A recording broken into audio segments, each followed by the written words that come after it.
अस्सलाम वालेकुम। अच्छा स्टूडेंट्स, आज हम पढ़ेंगे chapter number 5, that is periodic table. आपने पीरियोडिक टेबल का देखा होगा, एक छोटा सा टेबल होता है, ठीक है, और उसके ऊपर कुछ एलिमेंट्स मेंशन होते हैं। आपको वहाँ पर एक की भी दिया होता है जिसमें बहुत सारी चीज़ों के बारे में इंफॉर्मेशन होती है कि ये अल्कली मेटल्स है, अल्कलाइन मेटल्स है, या एटॉमिक मास कहाँ पर है, मास नंबर कहाँ पर है, ठीक है। तो ये सारी चीज़ें होती है। अब पीरियोडिक टेबल क्या चीज़ है? पीरियोडिक टेबल एक्चुअली में एक सिस्टम है ताकि केमिकल एलिमेंट्स को अरेंज किया जा सके। अब पीरियोडिक टेबल में अगर आप गौर से देखोगे ना, तो उसमें एलिमेंट्स को according to the structure of their atoms list किया गया है, उनके ग्रुप्स और पीरियड्स बनाए गए हैं, ठीक है। अब हमारे पास ये एटॉमिक नंबर होते क्या है, या फिर स्ट्रक्चर ऑफ एटम क्या होता है? आप लोगों को पता है कि atom is the sub unit of matter, ठीक है, और इसके अंदर फिर सब पार्टिकल्स होते हैं, प्रोटॉन, न्यूट्रॉन एंड इलेक्ट्रॉन। जो इलेक्ट्रॉन्स होते हैं उसको हम ई से डिनोट करते हैं और उसके ऊपर होता है नेगेटिव चार्ज। जो प्रोटॉन होते हैं उसको हम पी से डिनोट करते हैं और उसके ऊपर होता है पॉजिटिव चार्ज। और जो न्यूट्रॉन होते हैं ये भी न्यूक्लियस के अंदर ही होते हैं, लेकिन इसके ऊपर कोई भी चार्ज नहीं होता क्योंकि ये न्यूट्रल होते हैं, सही है। अब हम सबसे पहले बात करते हैं एटॉमिक नंबर के। एटॉमिक नंबर असल में है क्या? आप अपने पीरियोडिक टेबल के अंदर देखोगे तो उसके अंदर आपको एक की दी गई होगी जिसमें ऊपर लिखा होगा एटॉमिक नंबर और नीचे लिखा होगा मास नंबर, ठीक है। Atomic number is actually the number of protons.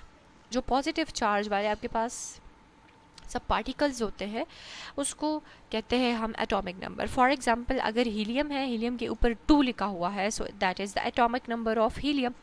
It means कि हीलियम के अंदर है 2 प्रोटॉन्स। क्या है? इस हीलियम के अंदर है 2 प्रोटॉन्स। अब अगर एक क्वेश्चन आपसे पूछा गया हो और उसमें आपसे कहे कि एटॉमिक नंबर लिखे, लेकिन वहाँ पर आपको प्रोटॉन की जगह पर इलेक्ट्रॉन दिए गए हो, सो इट मीन्स कि इलेक्ट्रॉन भी प्रोटॉन नंबर के बराबर ही होते हैं। किसी भी एलिमेंट के अंदर अगर आप देखते हो तो वहाँ पर number of protons is equal to the number of electron, मतलब जितने प्रोटॉन्स होंगे उतने ही इलेक्ट्रॉन्स होंगे। समझ आई? तो अगर क्वेश्चन में आपसे पूछा जाए कि एटॉमिक नंबर फाइंड करें और वहाँ पर नंबर ऑफ प्रोटॉन ना हो, तो घबराने की बिल्कुल भी बात नहीं है। आप वही इलेक्ट्रॉन के नंबर लिख लो, आपका आंसर सही आ जाएगा। अच्छा, अगर हमसे पूछे कि न्यूट्रॉन नंबर फाइंड आउट करें, आपके पेपर में अगर आ जाए कि नंबर ऑफ न्यूट्रॉन फाइंड करें, then how you will do it? आपने क्या करना है, इसके लिए एक फार्मूला है, mass number minus atomic number. अभी पीरियोडिक टेबल में क्या होता है कि आपको एक की दी जाती है। For example, this is the element of helium. यहाँ या फिर हम कार्बन ही ले लेते हैं, हीलियम चले। हीलियम के ऊपर जो नंबर दिया गया होगा Z, ठीक है, उसको हम Z से डिनोट करते हैं, वो है एटॉमिक नंबर। नीचे आपको ए वाला नंबर दिया गया होगा and that will be the mass number. तो आपने क्या करना है, आपने ए माइनस जेड करना है, यानी ए की वैल्यू लिख लेनी है और उससे जो ऊपर वाली वैल्यू है Z, वो आप माइनस कर दो, क्योंकि पीरियोडिक टेबल आपके हाथ में होगा।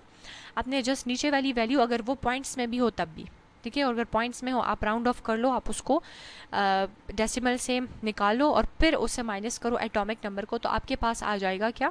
नंबर ऑफ न्यूट्रॉन्स आ जाएंगे।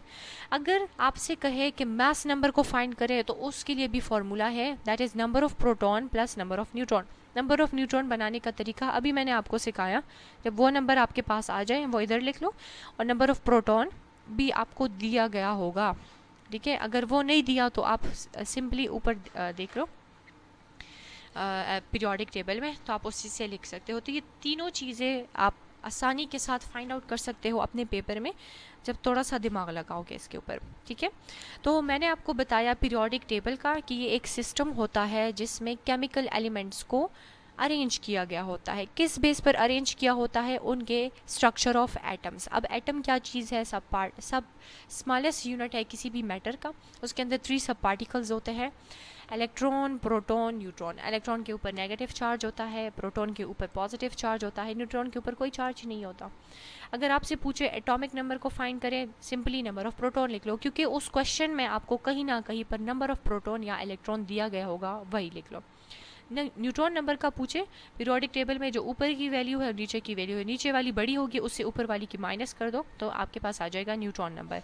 अगर मास नंबर का पूछा गया हो तो प्रोटॉन नंबर तो आपको दिए गए होंगे और उसके साथ प्लस कर दो न्यूट्रॉन नंबर। अगर ये नहीं पता न्यूट्रॉन नंबर का, तो सिंपली पीरियोडिक टेबल में उस एलिमेंट का एटॉमिक नंबर, मास नंबर देख सकते हो, और सब्ट्रैक्शन का प्रोसेस करके इसको लिख लो सिंपली, तो आपके पास आ जाएगा. So that was all about the periodic table basics. ठीक है, अभी एक टेबल दिया गया है जिसमें फर्स्ट 18 एलिमेंट्स हैं और उसमें आपको बताया गया है atomic number, electron number, first shell में कितने आते हैं इलेक्ट्रॉन्स, यानी अरेंजमेंट, यानी फर्स्ट सेकंड थर्ड शेल में इन इलेक्ट्रॉन या फिर एटॉमिक नंबर की अरेंजमेंट.